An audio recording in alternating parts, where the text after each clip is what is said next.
Hey fam, today we're going to talk about Ultimate Spider-Man issue 6.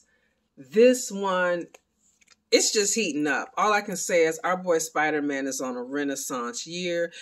The writing in this is so good. The illustrations are so good. The way they are conveying emotions with looks, with gestures, it's amazing.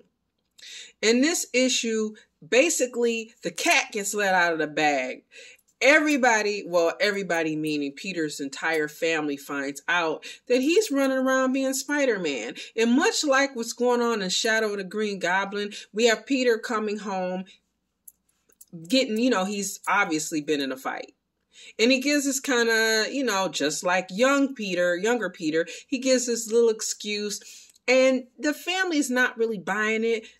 Of course, May knows the truth, but she's been sworn to secrecy. But she's a little girl, and she's worried about her dad, and she sees that her mom is worried, her brother's worried, and she just kind of blurts out, well, if you were not kind of being a super, and it's like Peter winds up telling the whole family.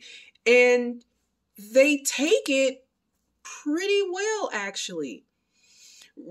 Young Richard, of course, he's very stoic about it. He listens and he says to his dad, just be careful out there. He comforts May. May's a little bit younger. So, she's crying. She's upset. Mary Jane, I think, is basically trying to understand, but also be strong for the kids.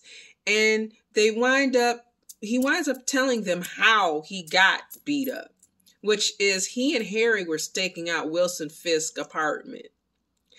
And they wind up going in, like kind of dropping in on him, and they get on a fight. And this is a Wilson Fisk who is supercharged. He has made some upgrades on his body. So this is why he basically handled Peter, and Harry kind of has to get him out of this situation.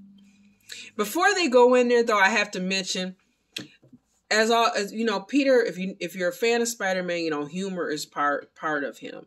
And there's this really funny scene where before they storm the apartment, Harry calls Peter by his name, and Peter's like, wait a minute, hold on, we need to have code names here. And he's like, you have a code name. And Harry's like, no, I don't. And Peter's like, yes, you do. You're the Green Goblin. And Harry's like, who calls me that? And Peter's like, well, the police, civilians, the media. And Harry's like, I make up my own code name. And then Peter's like, well, what do you think would be a code name? Well, the Green Goblin sounds kind of cool. So it's kind of cute scene. But back to Peter getting handled. Harry kind of drags him out of there. And he's telling this story to his family in a flashback sequence. He and Mary Jane, of course, they go amongst themselves to talk about this as the two adults, understandably. And like I said, Mary Jane takes this pretty well. I thought Mary Jane was going to freak out a little bit, but she doesn't.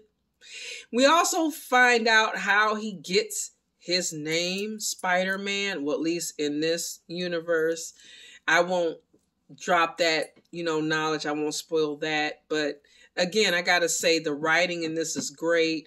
Marco is doing a great job at this. I mean, the illustrations are great.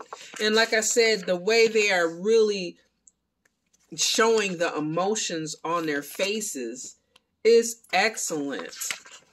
And if a lot of these issues are going to second, third printings, I mean, they are breaking records. And Marco Checchetto, these illustrations, and Jonathan Hickman with the writing, they're knocking it out of the park. And like I know you guys are probably going to get tired of me saying this, but Spider-Man is having such a great year.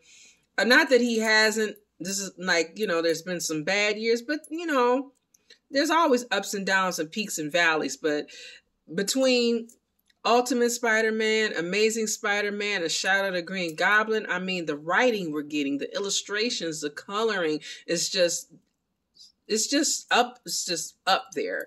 So if you haven't had an opportunity to pick up this issue, pick it up.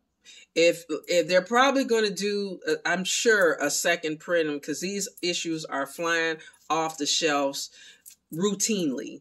And there's a reason why, because good stories in action. And this is really what Marvel, I know I'm getting on a soapbox a little bit, but this is what Marvel really needs to get back to. I'm looking forward to Deadpool, but they really need to get back to the stories and not just focusing just on the action, but giving us good writing and the good acting, and not just flooding the market with product, which is what Kevin Feige said they were not going to do.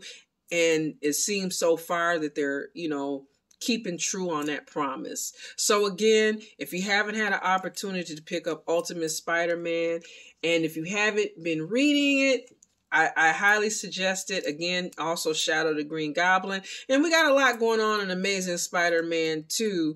He's got, fighting. Shazam's made appearance, the Green Goblin. We got the Sinister Six. So there's a lot going on there too. As always, stay different, and talk to you guys soon.